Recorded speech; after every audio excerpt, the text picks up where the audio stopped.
오늘 오전에 하나님 말씀은 데살로니가전서 2장 1절부터 8절까지 본문을 해서 설교하도록 하겠습니다. 데살로니가전서 2장 제가 이제 1절부터 8절까지 읽을 때 여러분도 이 기록된 걸 잘 보시고 하나님의 참된 종의 자세가 무엇인가, 여러분이 그 관점으로 이 기록된 말씀을 한번 잘 유념해 보시기 바랍니다. 자, 1절 보시면, 형제들아 우리가 너희에게로 들어간 것이 헛되지 않았음을 너희 자신들이 알고 있노라. 너희가 아는 바와 같이 우리가 이전에 빌립보에서 고난을 받고 모욕을 당하였으나 우리의 하나님 안에서 담대하여 많은 투쟁을 하며 하나님의 복음을 너희에게 전하였노라. 우리의 권면은 기만이나 부정이나 교활로 말미암지 않았고 오히려 하나님의 승인을 받아 복음을 위탁받은 대로 전하노니 이는 사람들을 기쁘게 하려 함이 아니며 우리의 마음을 시험하시는 하나님만을 기쁘시게 하려 함이니라. 너희도 아는 바와 같이 우리가 어느 때에도 아첨의 말이나 탐심의 구실로 하지 아니한 것을 하나님께서 증거하시느니라. 우리가 그리스도의 사도들로서 능히 짐을 지울 수 있었지만 너희에게서나 혹 다른 사람에게서도 사람의 영광은 구하지 아니하였으며 오히려 너희 가운데서 마치 유모가 자기의 친자녀들을 소중히 여김과 같이 온화하였느니라. 너희를 그처럼 몹시 그리워하여 하나님의 복음뿐만 아니라 우리 자신의 생명까지도 너희에게 주기를 기뻐하였으니 이는 너희가 우리의 사랑하는 자가 되었기 때문이니라. 이렇게 말씀합니다. 잠시 말씀을 위해서 기도하겠습니다. 누가 참된 하나님의 종인가? 이 제목으로 우리 말씀을 전하도록 하겠습니다. 하나님의 종은 하나님의 부르심을 받고 그분의 사역을 감당하는 일꾼을 말하죠. 하나님의 일은 결코 세상적인 관점에서의 일과는 차원이 다릅니다.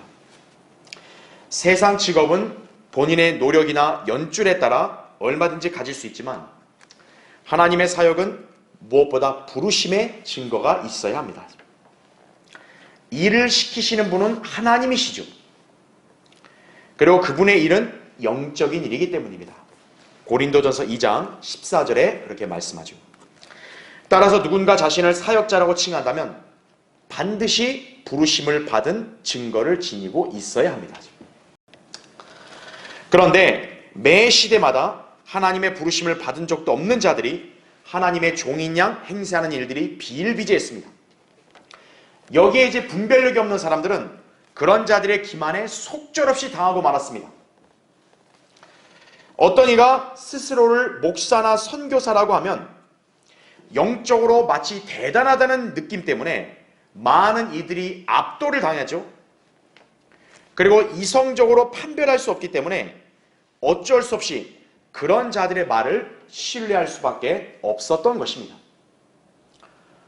어떤 사람이 자기를 목사다, 선교사라고 얘기하는 거예요. 근데 하나님에 관한 지식은 보통의 자연인들은 알 수가 없잖아요. 그런데 이 사람들이 하나님의 일을 빙자해서 자기가 하나님의 종이라고 이렇게 주장을 하고 그러면서 하나님에 관한 온갖 말들을 하니까 전혀 이게 판별할 수 없는 사람들은 그냥 고지고대로 믿어버리는 거죠. 거기서 완전히 속임을 당하는 것이죠. 이것은 오늘날까지 벌어지고 있는 현상이다 이거죠.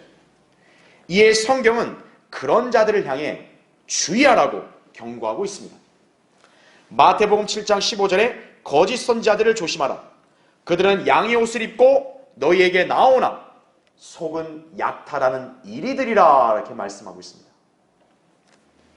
마귀는 하나님의 계획과 사역을 방해하고자 갖가지 계략들을 고안하는데 그 중에 하나로 거짓 종들을 일으켜 사람들을 속이는 것입니다. 왜 사람들이 그런 자들에게 속는 것입니까? 그들이 정말로 하나님의 종들처럼 그럴듯하게 행세하기 때문입니다. 하나님의 이름을 들먹이며 온갖 기적이나 체험 등을 운운하고 때로는 성경의 말씀들을 인용하기도 합니다. 자금에 배교한 교회들, 특히 은사주의자들이 이런 전횡을 부려 수많은 사람들을 미혹시키고 있는 것입니다. 영적 분별력과 지식이 없으면요, 바로 낭패를 당하게 되는 것이에요. 자, 고린도서 11장 13절부터 15절 제가 읽을 텐데 여러분 잘 들어보십시오. 그러한 자들은 거짓 사도들이요, 기만하는 일꾼들이요, 자신들을 그리스도의 사도들로 가장하는 자들이라. 이것은 놀랄 일이 아니니 이거죠. 오늘날 수많은 사람들이 목사다, 선교사다, 설교자다, 부흥사다 막 얘기하는 거예요. 근데 보니까 다 가짜들이다 이거죠. 얼마나 참 충격적인 일이에요. 그런데 성경에서는 놀랄 일이 아니다 이거죠. 왜 그런가요? 사탄도 자신을 빛의 천사로 가장하기 때문이라 하죠. 그러므로 사탄의 종들이 의의 종으로 가장한다 하더라도 큰일이 아니니라 하죠. 그들의 종말은 그들의 행위대로 될 것이니라 하죠. 고린도서 11장 13절부터 15절까지 말씀입니다. 자, 이에 반해 하나님의 부르심을 받은 신실하고 참된 일꾼들도 있습니다. 그들은 하나님의 부르심을 받은 명확한 증거가 있습니다. 일단 성경대로 구원을 받아야죠. 그렇죠? 그리고 바른 성경을 사랑하며 그 말씀으로 양육을 받아 예수 그리스도의 일꾼으로 양성된 자들입니다. 디모데전서 4장 6절에 말씀하죠. 주님은 그런 사람들을 그분의 때에 맞춰서 부르시어 사역을 맡기십니다. 그러면 주님은 그들에게 지혜와 은사를 주시어 복음을 전파하고 설교하며 구령하고 성경을 가르치며 교회를 세울 수 있게 하십니다. 이런 사람들이 바로 하나님의 참된 종들입니다. 이들의 특징은 성경을 최종 권위로 여기는 것입니다. 그리고 그 성경에 기록된 대로 지켜 행한다는 것입니다. 우리 교회의 특징이 무엇입니까? 우린 저 세상의 다수의 그런 여론을 우리는 그렇게 가치를 두지 않는 것이, 저 사람들의 기호, 저 사람들의 편견, 선호, 우린 이런 거 신경 쓰지 않아요. 성경이 무엇이라고 말씀하고 있느냐, 우린 오직 거기에만 집중하고 그 말씀에 기록된 대로 순종하고 실행할 뿐이다 이거죠. 그것이 우리 교회와 저 교회들의 차이점이에요. 그러므로 이 시대의 참된 사역자들, 바로 성경대로 믿는 교회에서 주님을 섬기는 목사들과 설교자들이에요. 또 여러분도 성경대로 믿고 그분을 섬기고 있으면 하나님의 부르심을 받은 일꾼들로 살게 되는 것입니다. 자, 주님은 성경에서 참된 하나님의 종의 본으로 사도 바울을 제시하셨습니다. 바울은 당당하게 내가 그리스도를 따르는 것처럼 너희는 나를 따르는 자가 되라. 고린도서 11장 1절에 그렇게 말했습니다. 자신이 신실한 하나님의 종이라면 사도 바울이 행한 대로 사역을 해야 합니다.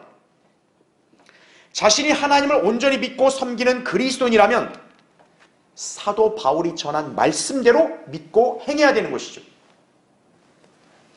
자, 그러기 위해서는 바울이 쓴 서신에서 그가 행한 사역을 보고 배울 수 있어야 합니다. 오늘 본문에서 바로 우리는 이 사실을 우리가 다시 한번 살펴볼 수 있는 것이, 자, 오늘 본문은 데살로니가 성도들이 왜 바울과 그의 동료들을 따르게 되었는지를 말씀하고 있습니다. 바울은 하나님께서 부르신 설교자가 수행하는 신약적인 사역이 어떠해야 하는가를 잘 설명하고 있습니다. 데살로니가 성도들은 그것을 잘 목도했고 그 결과 바울을 따랐던 것입니다. 참으로 데살로니가 교회는 신약교회의 모범이라 할 만하죠. 사도 바울이 고백한 말씀들을 보면 결코 이 나라의 거짓 목사들과 거짓 하나님의 종들과는 판이하게 다른 것이에요.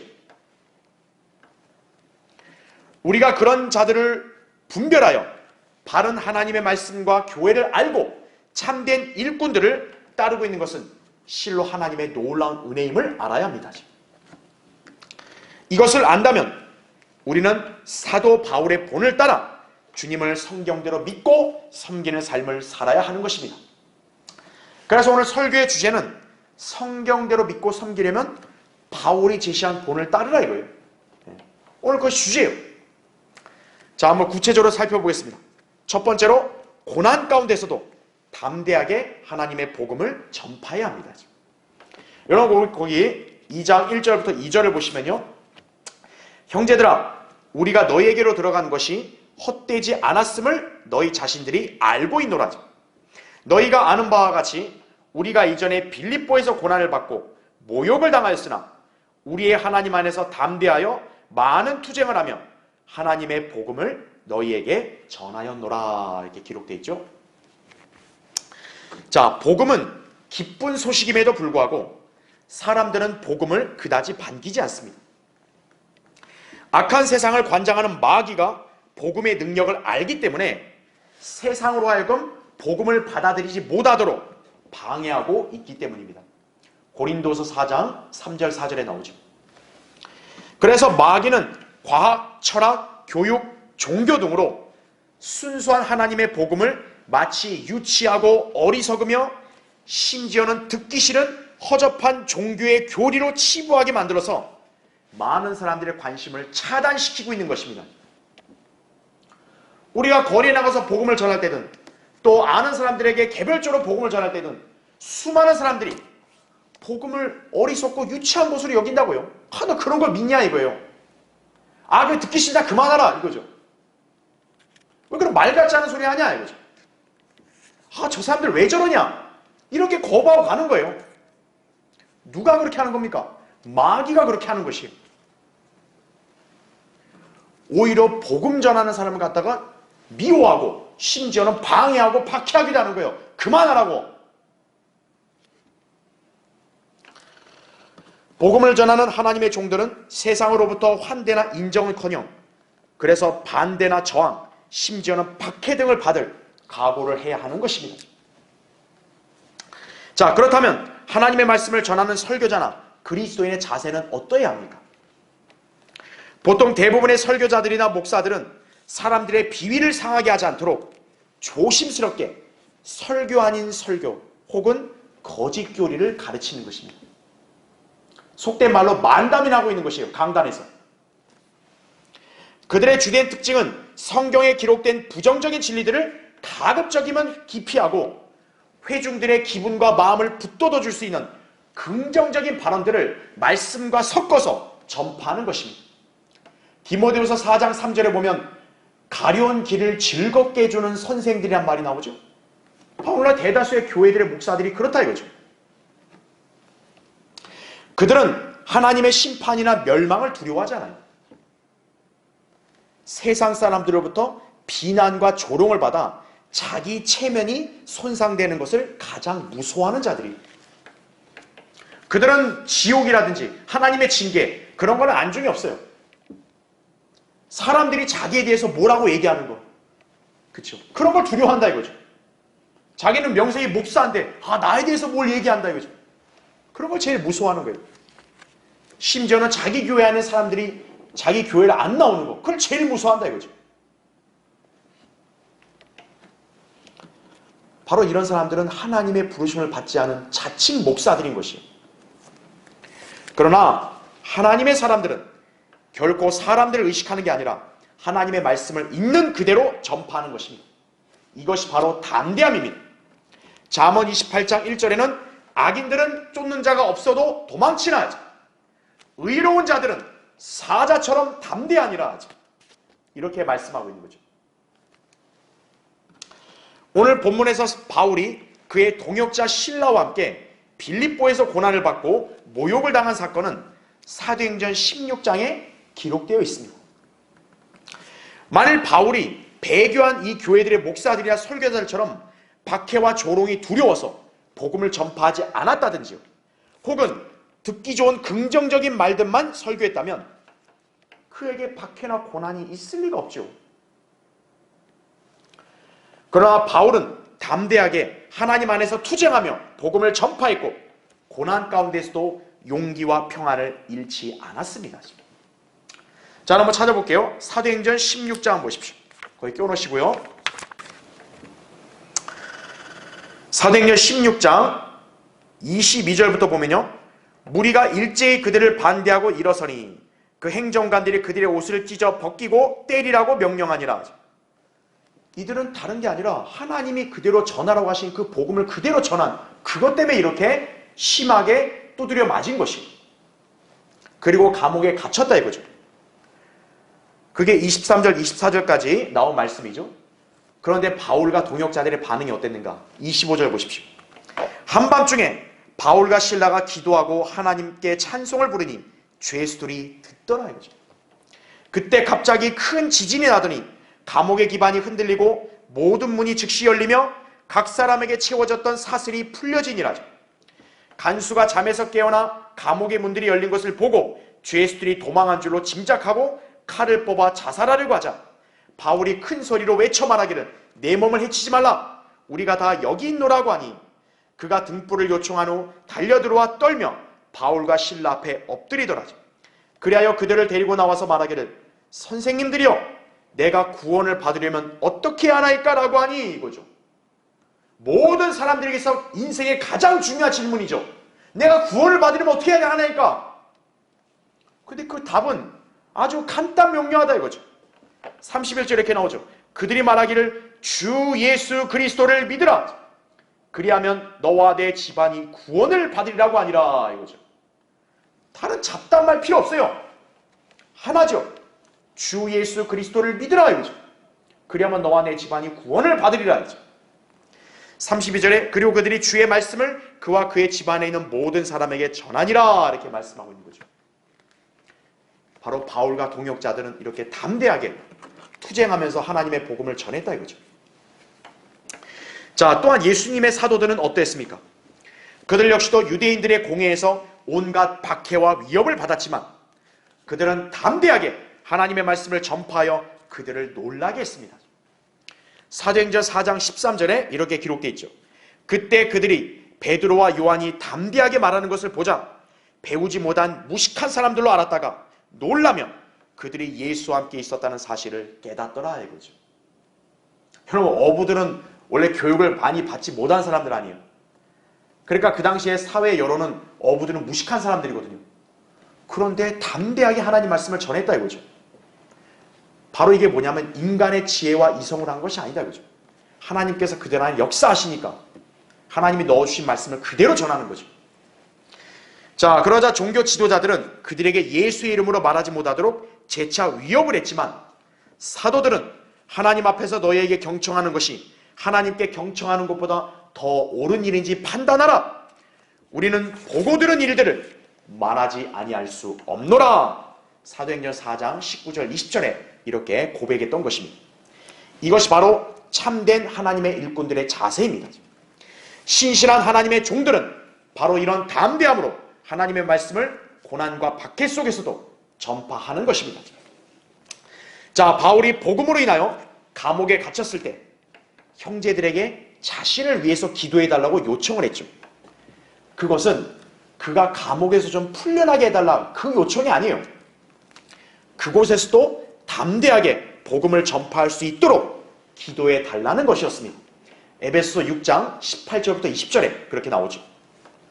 그런 바울이 오늘 살고 있는 우리 그리스도인들에게 담대하게 하나님의 복음을 전파하고 그 일에 동참하라고 도전하고 있는 것입니다.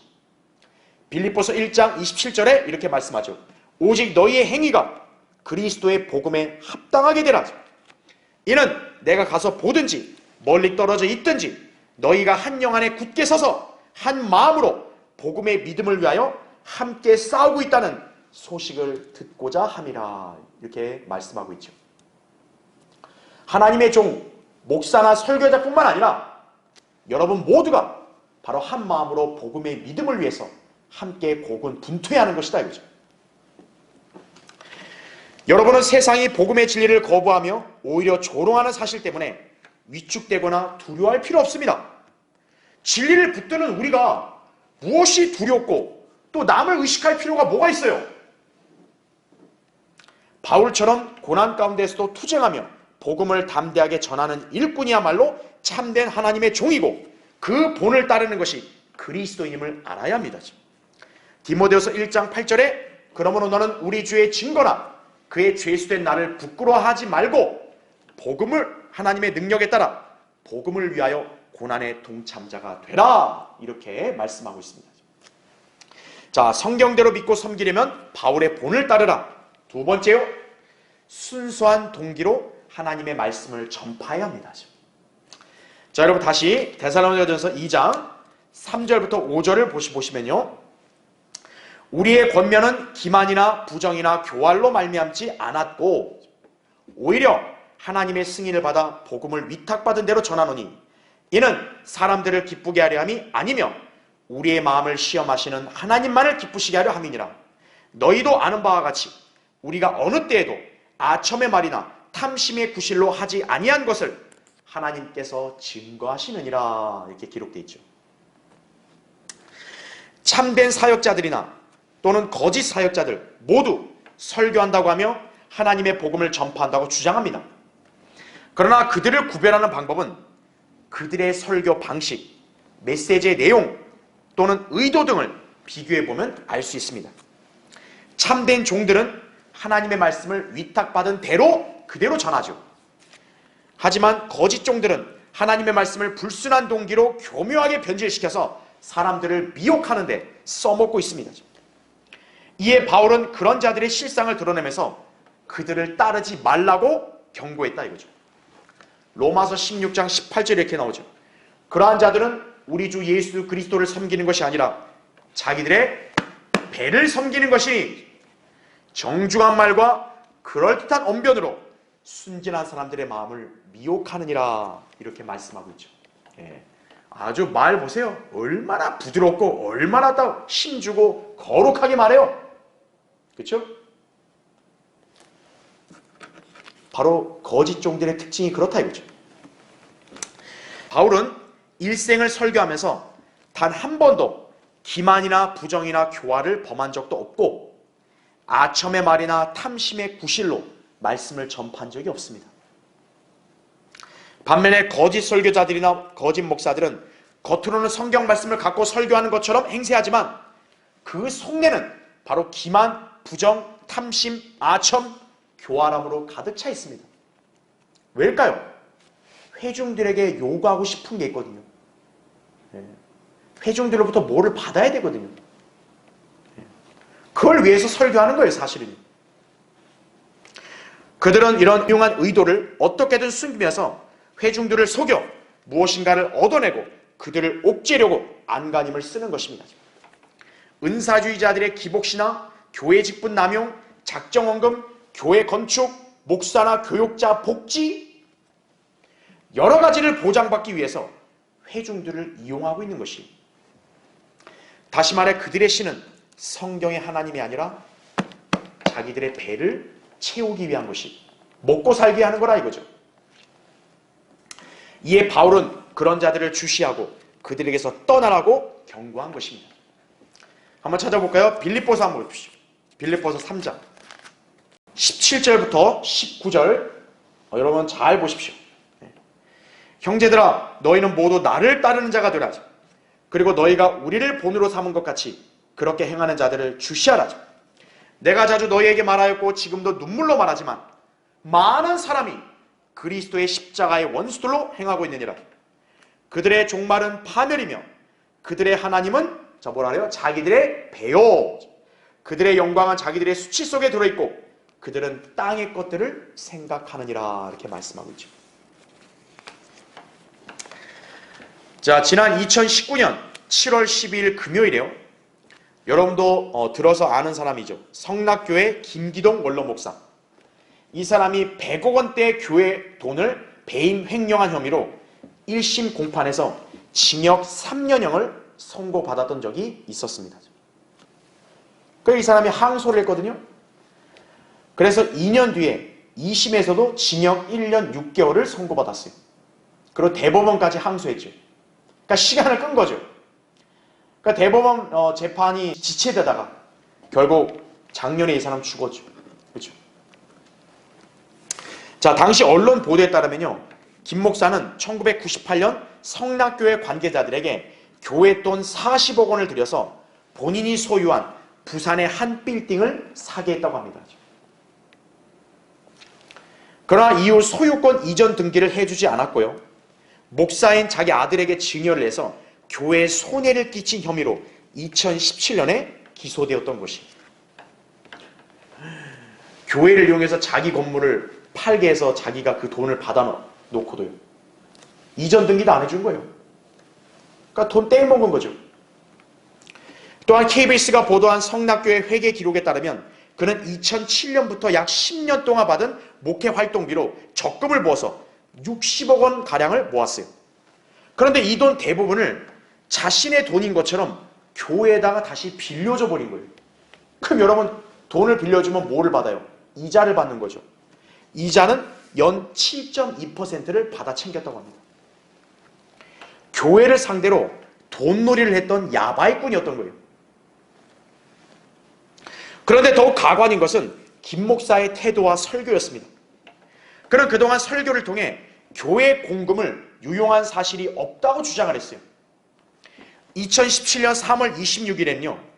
지극히 적은 것도 목회비를 내가 쓰지 않고 공적으로 썼다고 이렇게 설교를 했어요. 2018년 6월 25일 설교에는 아무리 내가 어렵다 해도 교회에 몇만 원만 좀 달라고 해서 교회 돈을 쓴 사실도 한 번도 없다고 이렇게 말했습니다.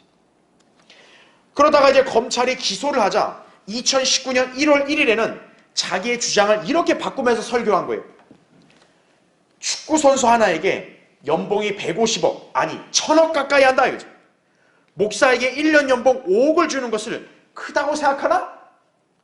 치사스럽게 생각하지 말라 이거죠. 복 못 받는다 이거죠.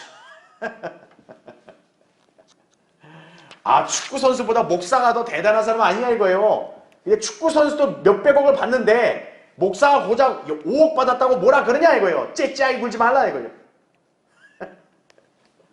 이게 소위 목사란 자의 설교예요. 이 김 목사와 사도 바울과 닮은 점이 단 한 점이라도 있나요? 이자뿐만 아니에요. 오늘날 대형교회 목사들도 모두 한 통 속이에요. 사기꾼들이에요. 자, 김 목사의 당시 나이가 80대였음을 감안할 때요. 도대체 연봉 5억까지 받아 챙겨서 뭐 하려고 그러죠? 그렇게까지 집착이 되나요?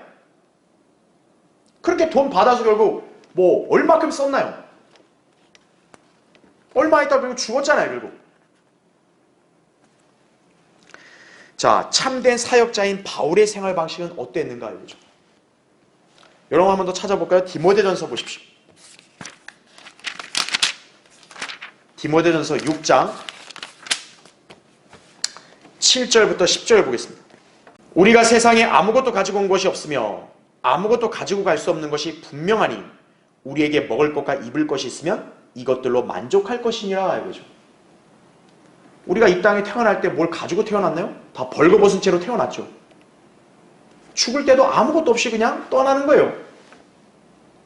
그러니까 현재 있는 것들로 만족하라. 이것이 성경에서 우리에게 명령하신 말씀이라고요. 그런데 9절을 보세요. 그러나 부유하게 되고자 하는 자들은 유혹과 올무와 여러 가지 어리석고 해로운 정욕에 빠지리니 이는 사람들로 파멸과 멸망에 빠지게 하는 것이라. 돈을 사랑하는 것이 모든 악의 뿌리니 이것을 욕심내는 어떤 사람들이 믿음에서 떠나 방황하다가 많은 슬픔으로 자신들을 찔렀도다 이렇게 말씀하고 있는 거죠. 오늘날 이 땅의 대다수의 교회 목사들은요 결코 이 6장 10절의 구절로 설교하지 못해요. 그렇게 한 사람들이 없어요. 왜냐? 자기들이 이 말씀에 걸려 넘어지거든요. 하나님의 부르심을 받은 참된 설교자나 목사는 하나님의 승인을 받아 복음을 위탁받은 대로 전파해야 하는 것이 쓰잘데기 없는 자기 생각이나 이상한 소리 하면 안 된다고 그러죠. 성경에서 제시한 하나님의 복음, 주님께서 가르쳐 주신 그 말씀 그대로만 전해야 되는 거죠. 그래서 참된 하나님의 종들의 설교나 가르침은 지극히 순수하고 성경의 말씀과 일치합니다. 물론 세상 죄인들은 이런 말씀을 기피하거나 또는 거부하거나 심지어는 증오하기도 합니다. 그러나 우리는 하나님만을 기쁘시게 해야 합니다. 갈라디아서 1장 10절에 이렇게 말씀하죠. 내가 이제 사람들의 호감을 사랴? 아니면 하나님께 사랴? 아니면 내가 사람들을 기쁘게 하려고 하겠냐? 내가 아직도 사람들을 기쁘게 하려고 한다면 나는 그리스도의 종이 아니니라 이렇게 말씀하는 거예요. 사람들의 비위를 맞추려고 하는 목사, 설교자는 하나님의 종 아니에요. 하나님만을 기쁘시게 해야 된다 이거죠. 우리 교회는 성경에 있는 것만을 가르치고 선포합니다. 여러분은 성경에 기록된 대로만 순종하고 실행할 뿐입니다. 그래서 우리를 성경대로 믿는 그리스도인이라고 부르는 것이, 이것이 바로 사도 바울의 설교 방식이었고, 이대로 가르치고 설교하는 일꾼이야말로 참된 하나님의 종임을 알아야 합니다. 그대로 믿고 순종하는 성도야말로 하나님의 사람임을 알아야 되는 것이, 자, 성경대로 믿고 섬기려면 바울의 본을 따르라 하죠. 세 번째로, 참된 하나님의 종이라면 무엇보다 회중들을 진심으로 돌봐야 합니다. 여러분 그 데살로니가전서 2장 6절부터 8절 다시 보시면요, 우리가 그리스도의 사도들로서 능히 짐을 지울 수 있었지만 너희에게서나 혹 다른 사람에게서도 사람의 영광을 구하지 아니하였으며 오히려 너희 가운데서 마치 유모가 자기의 친자녀들을 소중히 여김과 같이 온하였느니라. 너희를 그처럼 몹시 그리워하여 하나님의 복음뿐만 아니라 우리 자신의 생명까지도 너희에게 주기를 기뻐하였으니 이는 너희가 우리의 사랑하는 자가 되었기 때문이니라. 이렇게 말씀하죠. 주님께서 지역교회 일꾼들을 세우신 것은 성도들을 돌보고 세워주며 섬기라는 것입니다. 우리 주님은 목자이시죠? 우리는 양들입니다. 이에 주님은 우리를 먹이시고 돌보시는데 그 역할을 목자와 설교자들을 세워서 수행하게 하시는 것입니다. 따라서 목사나 설교자는 회중들의 영적인 상태를 잘 살펴서 적합한 말씀의 꼴을 먹이고 그들이 자라도록 힘써야 하며 풍성한 삶을 영위하도록 인도해야 합니다. 자, 그렇다면 성도들은 그런 일꾼들을 어떻게 대해야 할까요? 자신에게 영적 양식을 공급하며 가르치는 그들을 존경해야 돼요. 디모데전서 5장 17절에 나오죠. 또 그들의 본을 따라야 합니다. 히브리서 13장 7절, 빌립보 3장 17절에 나오죠. 그리고 그들과 함께 좋은 것을 나눠 가져야 돼요. 그들을 물질로서 섬겨야 합니다. 갈라디아서 6장 6절이죠. 이것이 말씀을 배우는 성도의 자세입니다. 그런데 오늘날 부르심 받지 않았으면서도 목사 행세를 하는 가짜 종들이나 설교자들이 이런 성경적 원칙을 악용하여 사람들을 영적으로도 물질적으로도 피폐하게 만들고 있습니다. 그들은 자칭 목사나 설교자라고 하면서 양들의 영적인 상태를 책임질 생각은 않고 오히려 양들로부터 바치는 행위를 강요하고 있습니다. 그것도 대부분이 뭘까요? 이거죠, 이거. 돈 바치라 이거죠. 그들의 관심사는 오로지 돈이지 양들의 건강이 아닙니다. 예수님은 그래서 이런 자들을 뭐라고 부르시냐? 싹꾼이라고 부르신 것이에요. 나는 선한 목자라. 선한 목자는 양들을 위하여 자기 생명을 내어놓으나 싹꾼은 목자가 아니요 양들도 자기 양들이 아니므로 이리가 오는 것을 보면 양들을 버려두고 도망치느니라. 그리하여 이리가 양들을 채가고 흩어지게 하느니라. 싹꾼이 도망치는 것은 그가 싹꾼이기 때문이며 따라서 양에 대해서는 관심이 없느니라. 요한복음 10장 11절부터 13절에 말씀하고 있죠.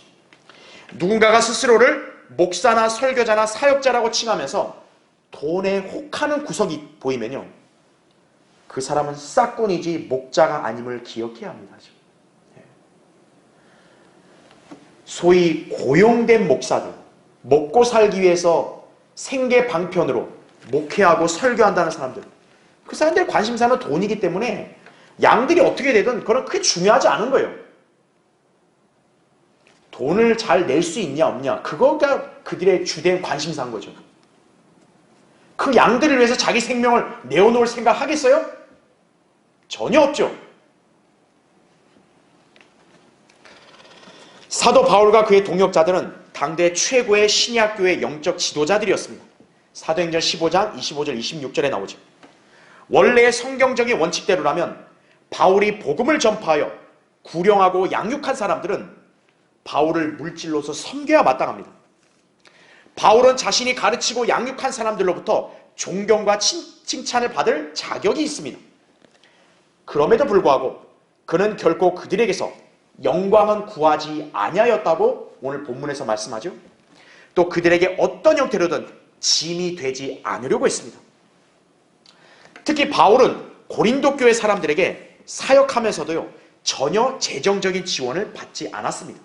고린도서 11장 7절 8절에 나오죠. 그래서 바울은 그들이 자기에게 빚을 졌다고 말했던 것이 고린도서 12장 11절 13절에 나오죠. 하나님의 종은 회중들을 영적으로 먹이고 보살피고 부양해야 될 의무가 있는 거예요. 그 의무를 다 했으면 회중들은 어떻게 하냐?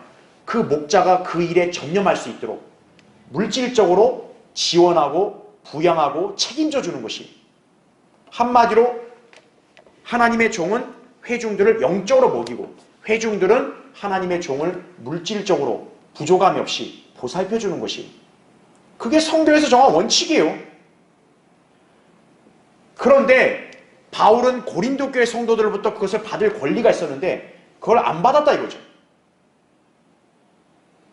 그래서 고린도 교회 성도들은 바울에게 빚을 진 것과 마찬가지라는 거죠. 왜 그렇게 했을까요? 바울은 간증을 지니고 싶었던 거예요.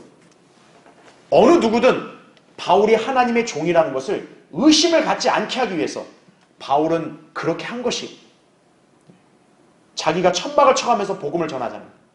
생계를 자기가 감당하면서 복음을 전하고 하나님의 일을 했잖아요.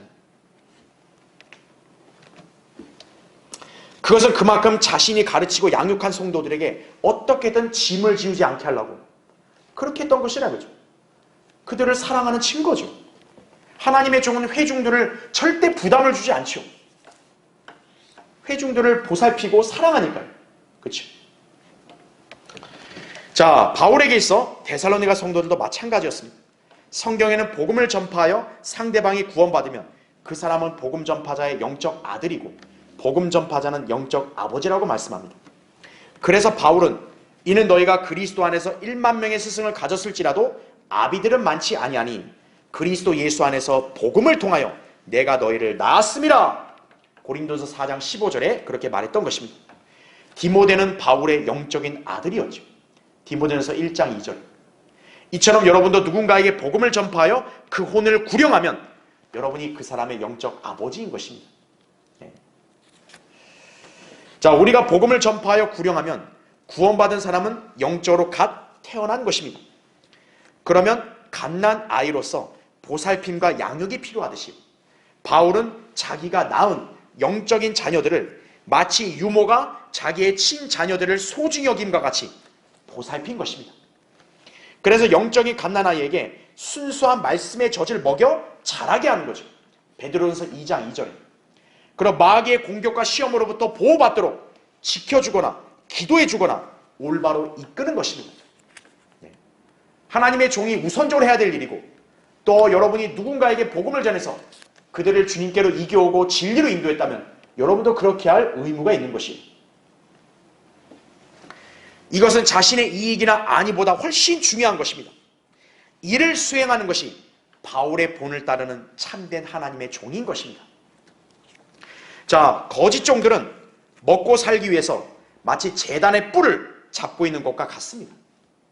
그들은 자신의 명예와 부를 위해서 교회, 하나님의 성호, 교인들을 이용하고 있는 것이에요.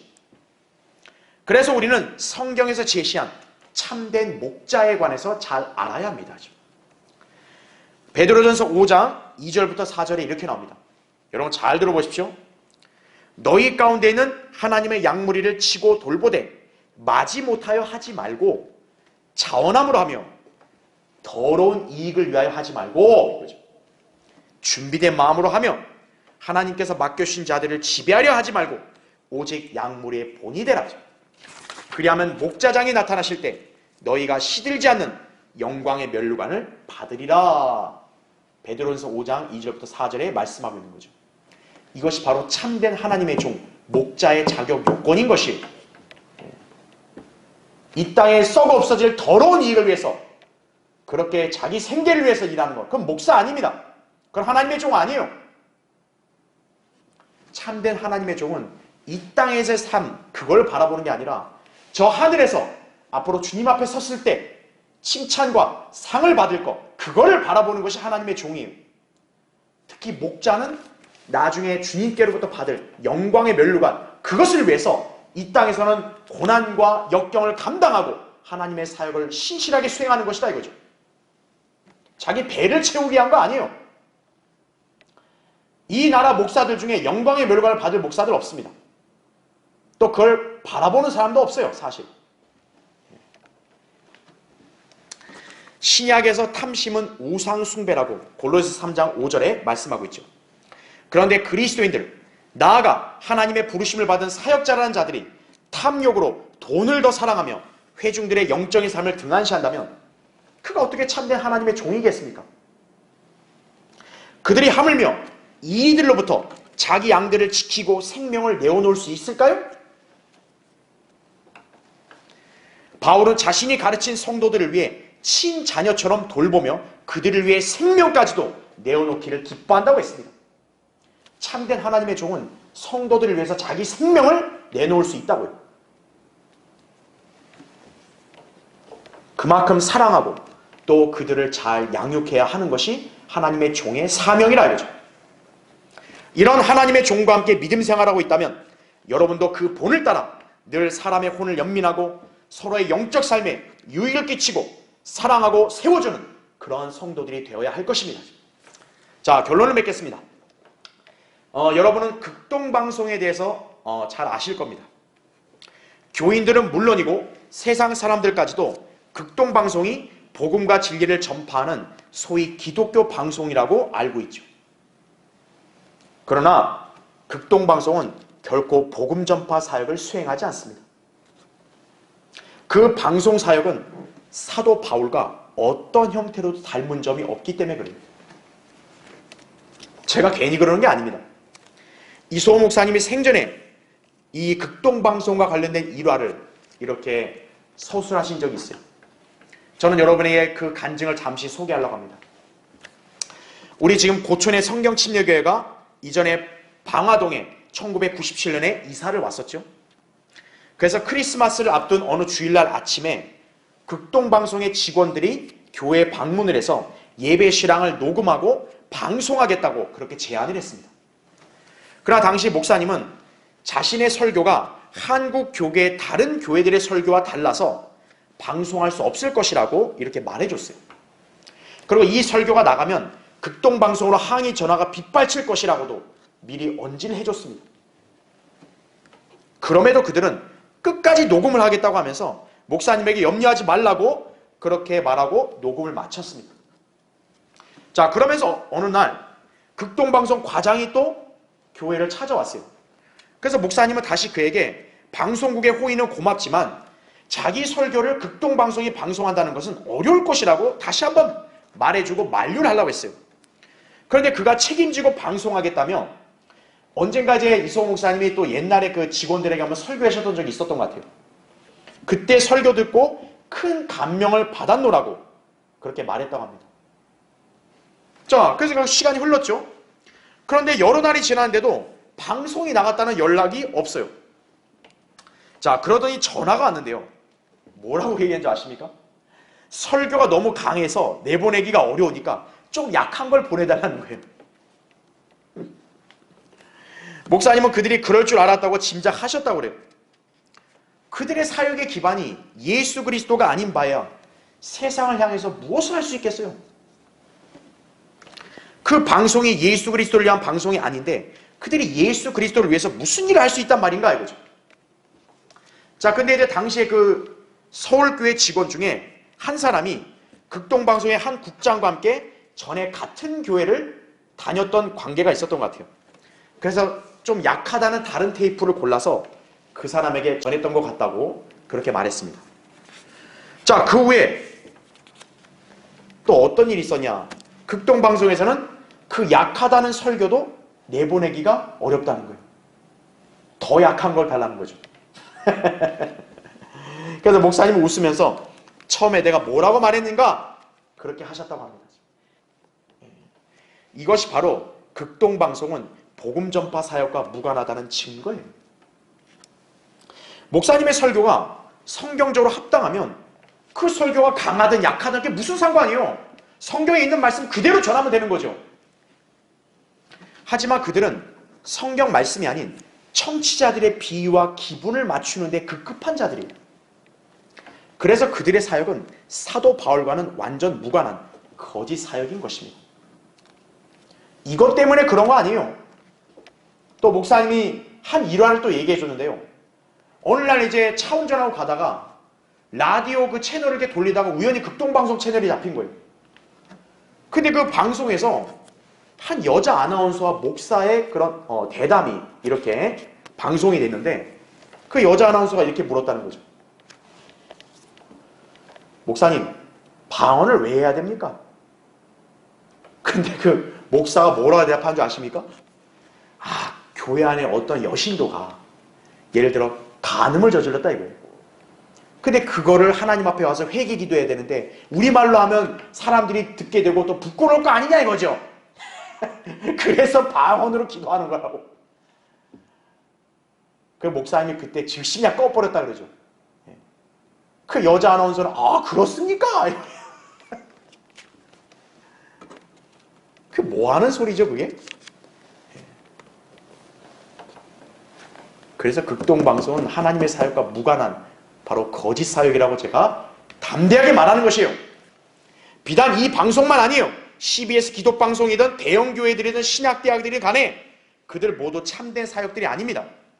왜냐하면 그들은 바울처럼 담대하게 하나님 말씀을 그대로 전파하지도 못하고 오직 돈을 벌고 세상에 영향을 끼치는 것을 최우선으로 여기기 때문에 그런 것이. 그들의 사역을 보면 다 공통점이 뭐냐? 후원 계좌 올리는 거예요. 후원 계좌. 여기다 후원하라 이거죠. 그렇게 우리는 한국 기독교의 사역을 전혀 인정하지 않는 것입니다. 우리 성경대로 믿는 사람들은 하나님을 두려워하지 사람을 두려워하지 않습니다. 하나님의 말씀을 있는 그대로 전할 뿐 그것을 믿든 안 믿든 그건 우리 소관 아니에요. 비록 세상에서 박해, 조롱, 외면을 당해도 우리는 성경의 진리를 굳게 붙들고 그분을 섬기며 이 말씀을 전파하고 실행할 뿐이에요. 그리하여 우리는 오직 하나님만을 기쁘시게 하는 것을 일념으로 삼는 것이다 이거죠. 그것이 우리 교회고 이 교회에 속한 우리 모든 그리스도인들의 자세다 이거죠. 우리야말로 참된 하나님의 일꾼들이고 바울의 본을 따르고 있는 것이. 여러분도 늘 이런 자세를 항상 견지하도록 노력하시기 바랍니다. 자, 기도하겠습니다.